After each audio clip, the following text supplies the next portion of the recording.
భారతదేశం లాంటి విశాలమైన దేశంలో 140 కోట్ల జీవితాలు ఎలా ఉండాలి అనేది ఒక్క మనిషి మీద నిలబడటం అనేది శాస్త్రం కాదు, శ్రద్ధ కాదు, అది ఒక శక్తివంతమైన బాధ్యత. ప్రధానమంత్రి అనే పదం కోసం మనం ఎన్నిసార్లైనా గర్వపడతాం, కానీ ఆ పదం వెనుక దాగి ఉన్న జీవితం, దాన్ని ఒక్కసారి ఆలోచిస్తేనే ఒక వింత భారం కలుగుతుంది.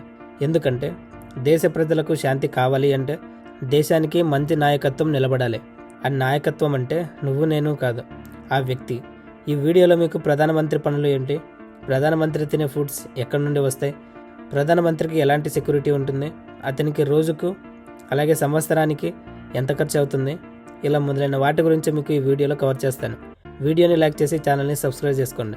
మనకు కనిపించే ప్రధానమంత్రి ఒక పెద్ద భవనం ముందు నిలబడి మాట్లాడే వ్యక్తిగా కనిపించవచ్చు, కానీ అతను నిజంగా ఎవరు అంటే దేశం నడిచే ప్రతి శ్వాస, ప్రతి హార్ట్ బీట్ అతని పని మీద ఆధారపడి ఒక జీవించే వ్యవస్థ. ఎక్కడైనా వరద వచ్చింది అంటే, ఎక్కడైనా బాంబు పేలింది అంటే, ఎక్కడైనా విదేశీ సమస్య వచ్చింది అంటే మొదట గమనించే వ్యక్తి అతడే. అతని మొబైల్ ఫోన్ సైలెన్స్లో ఉండదు, డు నాట్ డిస్టర్బ్లో అసలే ఉండదు. ఎందుకంటే దేశానికి బాధ్యతకు విరామం లేదు. అతని రోజు ఎలా ప్రారంభమవుతుందంటే చాలామంది ఊహించలేరు. అతను నిద్రలేచే ముందు ఎస్బీజీ కమాండోలు సిద్ధంగా ఉంటారు. అతను ఏ గది నుంచి బయటకు వస్తాడు, ఏ దిశలో నడుస్తాడు, అది కూడా ముందుగానే ప్లాన్ చేస్తారు. ఒకవేళ అతని ఇంటి బయట పక్షి పడిపోయినా దాన్ని సైతం స్కాన్ చేస్తారు. దాడి చేసే అవకాశం ఉందని వారు ఒక చిన్న విషయాన్నైనా వదిలిపెట్టరు. అతని ఇంట్లో వంటగది కేవలం వంట చేసే స్థలం కాదు, రసాయన, జీవ, విష పదార్థ పరీక్షలు జరిగే ఒక చిన్న ప్రయోగశాలలో ఉంటుంది. అతను తినేది ఏంటంటే మనం ఊహించే రాయల్ ప్లేట్స్ కాదు. అతని ఆహారం నియంత్రణ పూర్వకం, ఖచ్చితమైన డైట్. చాలా లీడర్స్ లాగా కాదు, అతను ఎక్కువగా సింపుల్గా వంటకాలనే తింటాడు. అతను ఏది తిన్నా అది అతని శక్తిని నిలబెట్టాలి, అతని ఆరోగ్యాన్ని కాపాడాలి. ఒక చిన్న జ్వరం కూడా అతనికి రావటానికి వీలు లేదు. ఎందుకంటే అతను ఒకరు కాదు, దేశం. అతని పని గంటలు క్లాక్ మీద ఆధారపడవు. ఉదయం 5 గంటలకు లేచి డాక్యుమెంట్స్ చదవడం మొదలు పెడతారు. గ్లోబల్ మార్కెట్స్ నుంచి వచ్చిన రిపోర్ట్స్ను, దేశ ఆర్థిక పరిస్థితి, ఇంటెలిజెన్స్ అప్డేట్స్, అంతర్గత విషయాలు, ఇలా రోజు అతని మెదడులో భారీ సముద్రంలో ప్రవహిస్తూనే ఉంటాయి. ఒక సింపుల్ మిస్టేక్ కూడా దేశానికి నష్టం చేయగలదనే భయంతో, బాధ్యతతో అతను డెసిషన్స్ తీసుకుంటాడు కూడా. ఇక అతని ప్రయాణాలు, ఇది మనకు చూడటానికి గ్లామర్గా కనిపిస్తుంది, కానీ వాస్తవం మాత్రం భయంకర సస్పెన్స్. అతను బయట అడుగు పెట్టకముందే 24 గంటల ముందు 2-3 ప్రాంతాలు స్కాన్ చేస్తారు. అతను ఏ రూట్లో వెళ్తాడో ఎవరికి తెలియదు. చాలాసార్లు అతనికి కూడా తెలియదు. చివరి నిమిషంలోనే చెప్పబడుతుంది. ఎందుకంటే లీక్స్ అంటే డేంజర్. అతనికే కార్, అవి సాధారణ కార్లు కాదు, ఇవి మొబైల్ ఫోర్సెస్, బుల్లెట్స్, గ్రైనేడ్స్, ఐఈడి బాంబులు, గ్యాస్ అటాక్స్, ఏది చొరబడలేని విధంగా నిర్మించినవి. అతని కాన్వే అనేది ఒక చిన్న మూవింగ్ ఆర్మీ లాంటిది. ముందు వెనక command vehicles, communication hubs, jammer vans, ambulance, ఇవన్నీ కేవలం అతన్ని రక్షించడానికి మాత్రమే. ఒక్క మూమెంట్కి కోట్లు ఖర్చు అవుతుంది, కానీ ఆ ఖర్చు అంటే ప్రధానమంత్రి కోసం కాదు, దేశం కోసమని. అతని పనిలో కూడా ఒక భయంకరమైన ప్రెజర్ ఉంటుంది. అతను తీసుకున్న ఒక నిర్ణయం వల్ల లక్షల మంది జీవితాలు మారుతాయి. ఒక పాలసీ వల్ల ఉద్యోగాలు పోవచ్చు, లేక ఉద్యోగాలు రావచ్చు.